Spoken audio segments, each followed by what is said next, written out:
Fellow British Columbians, members of the Legislative Assembly, since the Chamber was last addressed from the throne, we have learned of the loss of some prominent, beloved British Columbians. From different backgrounds, different parts of the province, and different walks of life.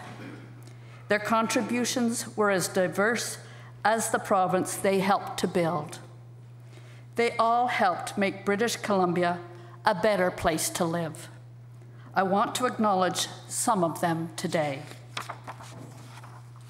Last year, British Columbians mourned the passing of Nelson Mandela, who inspired people around the world and across this province.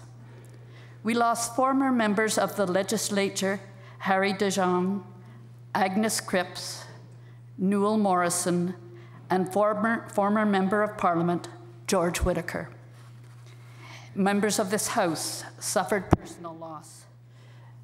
Jack Barnett, husband of MLA Donna Barnett, Ken Dix, father of the Leader of the Opposition, and Rosa Coleman, mother of Minister Coleman. We lost First Nations leaders who led their communities and inspired all British Columbians. Jean Rehome, Dr. Alfred Joseph, Chief John McIntyre, Chief Bruce Point, Chief Joe Mitchell, and Chief Ernie Campbell.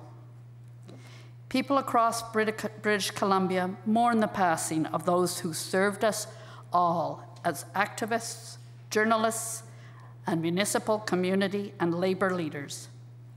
People like Order of British Columbia recipients Tim Jones and Jack Monroe, or lesser-known citizens like Muriel Dove, who received a Queen's Diamond Jubilee Medal at the age of 97 for a lifetime of quiet, selfless service to others. We also paused to remember 34 public service employees who passed away since we last met in June. We paused to reflect on veterans, law enforcement officers, and firefighters who risked their lives for this country and the safety of our communities.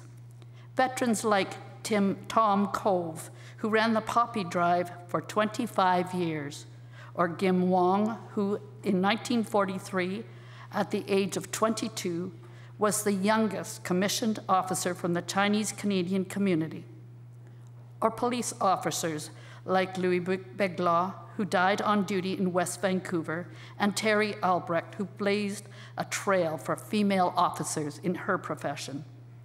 We take a moment to think of the families of the Canadian Forces members deployed abroad today. We are saddened by the loss of British Columbians who died under tragic circumstances, Najib Damji and Julie Pascal. Each has made contributions to this great province. As we mourn their loss, we will honor their memory by adding to their legacy. Fellow British Columbians, many of these men and women made contributions in a different time. The post-war world they created was democratic, safe, and prosperous. That was a generation ago. We have to have the courage to confront the reality of our own times. For almost 40 years, Western economies have been growing by perhaps 2 or 3% per year or less.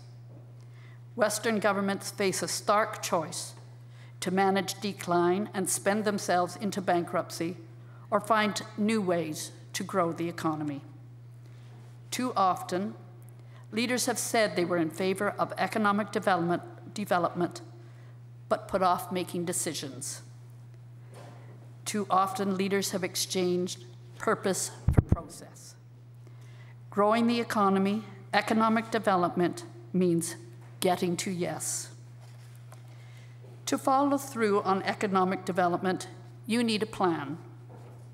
The plan must have at its center British Columbians from all walks of life, those raising young families or just starting post-secondary education, newcomers to our province, British Columbians who have lived and made contributions here, and First Nations who have lived here for millennia.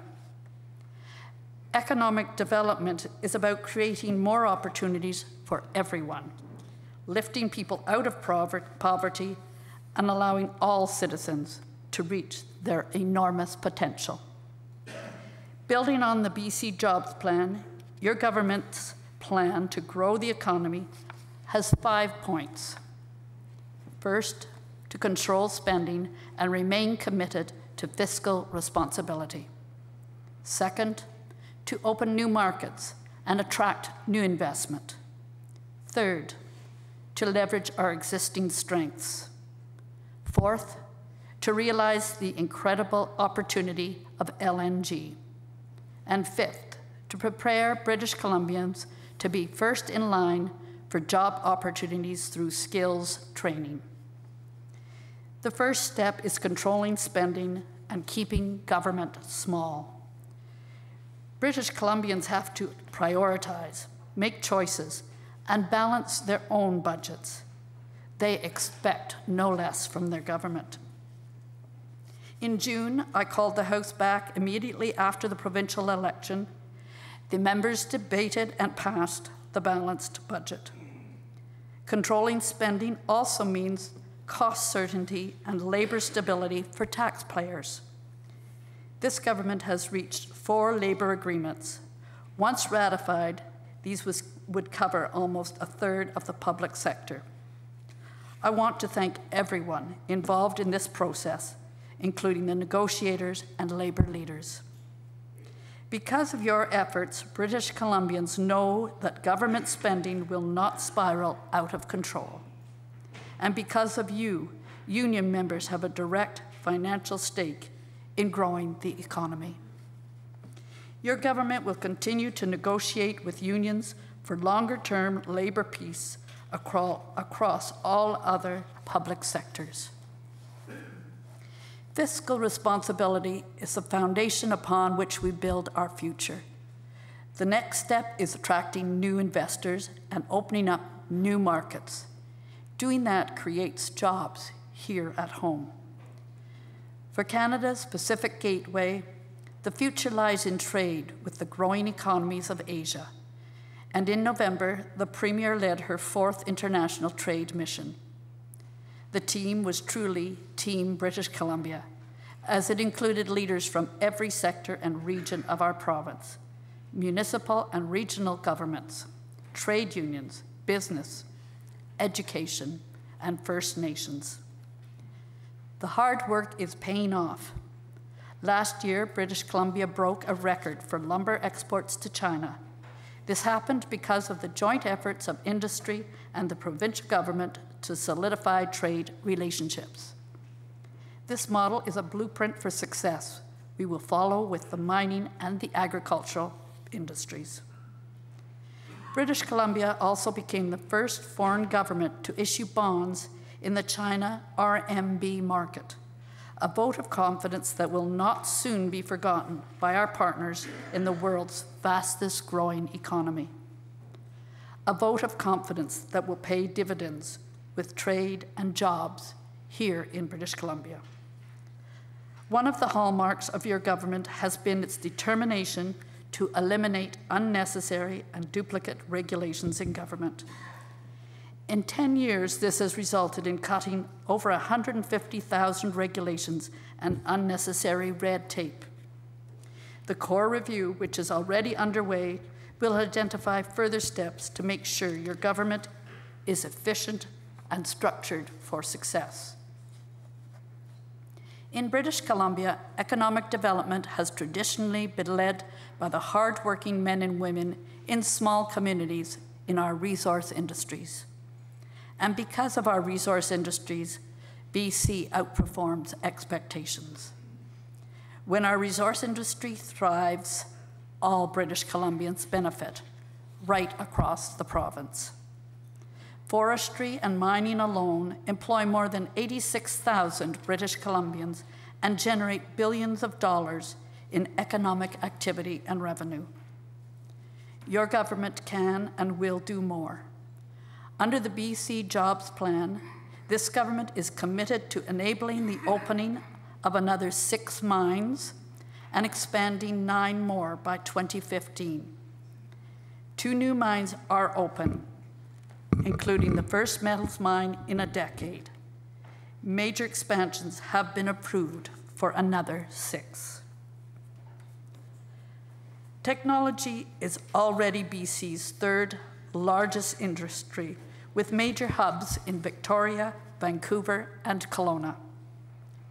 British Columbia has a thriving technology ecosystem today, with the potential to become an international leader. In healthcare, the sector will improve patient care, health outcomes, and reduce costs. In natural resource development, the sector will improve safety and productivity. In education, it will allow us to build a personalized education for every single student. Your government has established a ministry tasked specifically with growing the technology industry and to ensure we train the talent to meet its needs. Across the Pacific, a remarkable transformation is taking place. By 2020, the middle class in Asian countries is forecasted to triple to 1.7 billion people. This transformation has already started to create a corresponding demand for energy, cleaner, safer energy. By 2030, LNG demand is projected to increase 2.5 times. LNG is a once-in-a-lifetime opportunity to create 100,000 new jobs throughout British Columbia and a prosperity fund to eliminate the provincial debt. It is also the greatest single step we can take to fight climate change. The People's Republic of China accounts for fully 1/4 of the world's carbon emissions. This is chiefly because they rely on coal to generate power. By switching even a small percentage of that to the world's cleanest burning, non-renewable resource, China could reduce emissions by over 90 megatons per year. This is more than our total provincial emissions in 1.5 years. Natural gas is the world's cleanest non-renewable fuel, which would make an appreciable difference in the global fight to cut emissions. And this government is taking steps to realize this opportunity. Agreements have been reached for the 2 parcels at Grassy Point with Aurora LNG and Woodside, respectively. This government is taking steps towards establishing the LNG by BC initiative to match BC businesses, small and large, with LNG investors and projects. This year, this government will lay out an overall framework for LNG that includes taxation, environmental actions to help make BC's LNG industry the cleanest in the world, and First Nations benefit. And as thousands of new jobs come on the horizon, injecting new revenues into communities, we also have a great responsibility, ensuring the First Nations are full participants and beneficiaries of the new economic growth. Some of our First Nations communities have been left out of economic growth for too long. We must be the generation that not only puts British Columbia on a path to new economic growth, but also ensures that First Nations are an integral part of that growth. This will help them become the self-sustaining communities their leaders envision: healthy, safe, wealthy communities where every child gets a great education, communities where every child has an equal opportunity for a prosperous future. BC's greatest strength has always been its citizens. We have shown the world there truly is strength in diversity. This is particularly important to remember in 2014, the 100th anniversary of the Komagata Maru incident. In the 100 years since, The South Asian community has made significant contributions to this province, one of our cornerstone communities. We also have to make amends for the discriminatory policies of the past. In this session, the government will introduce a motion to formally apologize for the historical wrongs done to the Chinese community. We cannot undo these wrongs, but we have to acknowledge them, confront them, and learn from them. To make sure British Columbians are ready to be first in line for the job opportunities that are coming, the government continues to engage private sector businesses, private sector labor unions, and educational institutions on skills training. In BC, we launched the Skills and Training Plan to ensure just that. And while LNG presents British Columbia with a unique opportunity and a unique challenge, skills training is a Canadian issue. As a nation, we need to do a better job of preparing the next generation for the jobs that will meet them. In British Columbia, we are looking at both a wave of retirement and new economic growth across the province, driven by surging natural resource industries. We have the opportunity and the challenge of 1 million job openings over the next decade.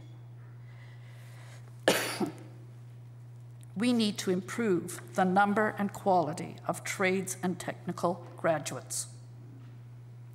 This spring, your government will seek to connect British Columbians with opportunities through a 10-year skills training action plan for youth and older workers seeking to retrain. British Columbians can look forward to enhancements to the Industry Training Authority, as well as the re-engineering of our secondary and post-secondary institutions to ensure our students have the skills for the jobs of the future. Because British Columbia needs each and every one of you, those about to enter the workforce, those already in the workforce who need to upgrade skills, those who have never been in the workforce, including and especially the disabled, single parents, and First Nations. As British Columbia grows, so does our capacity to ensure the highest quality of life for British Columbians we can afford. The only path to a secure tomorrow lies in a strong economy. That starts with having the physical infrastructure in place. Over the past 13 years, our province has seen the biggest ever improvements in transportation infrastructure. Important investments have been made in our road infrastructure, our bridges, ports, and airports. This has created more convenience for British Columbians, whether they are traveling, commuting, or getting their goods to market. It has also enabled economic growth and the new jobs that come with it. Over the coming year, your government will develop a new 10-year transportation plan that will identify the areas of greatest need for investment as we move into the next decade. And while the investment necessary for infrastructure may command the most attention, social infrastructure is no less important. It is a growing economy which enables your government to continue to make investment in the services that British Columbians depend on. BC healthcare is already one of the most efficient in the country. We have the second lowest cost per capita and deliver the best outcomes, bar none. To ensure our healthcare remains the best in Canada, we must continue to innovate.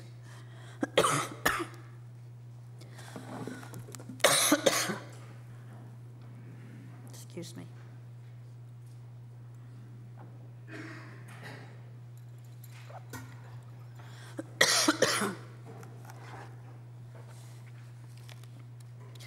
We must continue to innovate. We must find new ways to invest every health dollar to achieve the best outcomes for patients. Thanks to students, educators, and parents, British Columbia's public education system continues to rank among the highest in the world. Our children must have the best chance possible to realize their full potential. So your government will continue to work toward creating a personalized education plan for every student and an agreement to ensure a decade of labor peace in our classrooms. For communities to succeed, they must be safe. Growth can be rough around the edges, bringing new problems, especially for smaller communities. While crime rates have fallen over the past number of years, the number of British Columbians who are victims of crime, especially violent crime, remains too high. Last year, the member for Abbotsford South was named Parliamentary Secretary to the Minister of Justice and Attorney General to lead a blue ribbon panel on reducing crime and its cost to our province. Over the past year, government has taken significant action on domestic violence and on missing and murdered women. That's why this year we will introduce a long-term comprehensive strategy to move towards a violence-free BC and ensure women, including Aboriginal and vulnerable women, have the supports they need to help prevent violence, to escape from violent situations, and to recover if they have been victims of crime. As well as Erase, our Erase strategy has made BC a national leader in bullying prevention, and several provinces have reached out to learn from us. Erase will continue to remain a dynamic and cutting-edge strategy to help ensure our schools and communities are safe and caring places. Responding to challenges as they emerge and improving quality of life for British Columbians means making sure government policies reflect the reality of the times.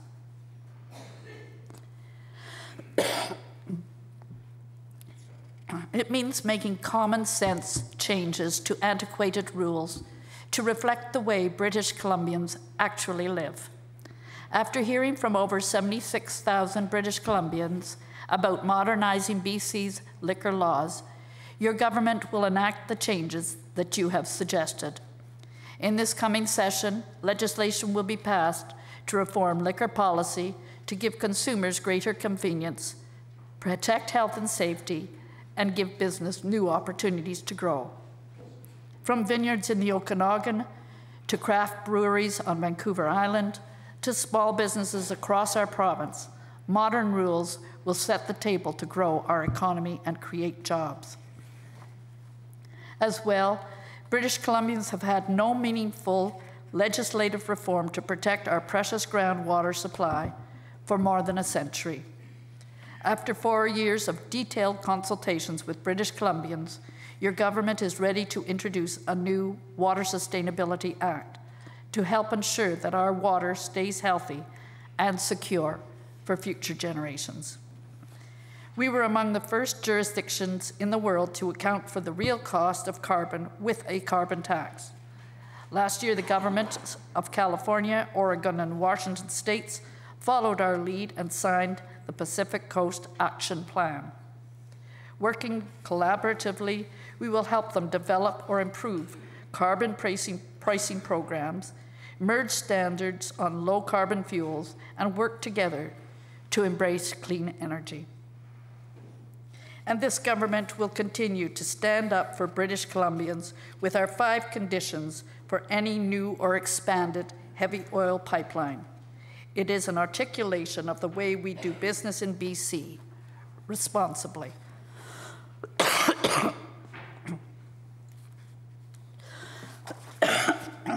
Excuse me. Those are the challenges of our time.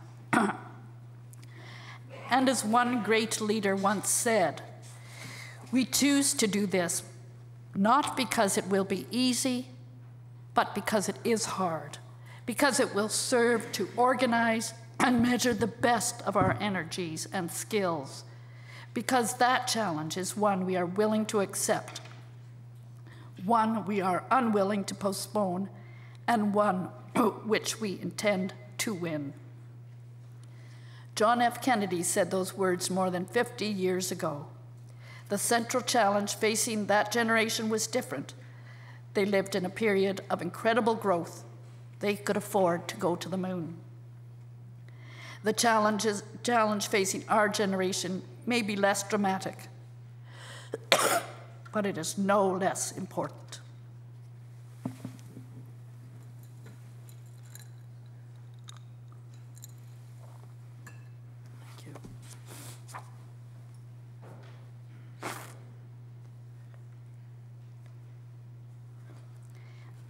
Finding new ways to create new opportunities, care for those who need it, and protect our environment, to maintain the institutions set by our parents and grandparents, to grasp the opportunity for economic growth, to give our children the chance to succeed and surpass us as each generation should.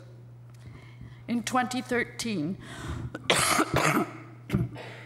British Columbians looked to the future and gave a mandate to your government, a mandate that they expect the government to fulfill: a better future, a brighter future, a more prosperous and greener future, a strong economy, a secure tomorrow. It is your government's task to deliver. Members of the legislature, members of the assembly, what you do here is so important. As I travel the province, I remind leaders and students that our communities must be built on the strong foundation of 3 R's: respect, relationship, and responsibility. We must nurture respectful relationships with one another and with the land that sustains us. And we must be responsible and leave our community, our province, our land in better condition for those that follow. Splendor sine occasu. Splendor without diminishment. We thank members of the legislature and your families for the sacrifices you make, some of you for many, many years, in order to work on behalf of the people of the province and the Crown. We in British Columbia are richer for your service and dedication. I wish you all success in this second session of the 40th Parliament of the Province of British Columbia. Thank you.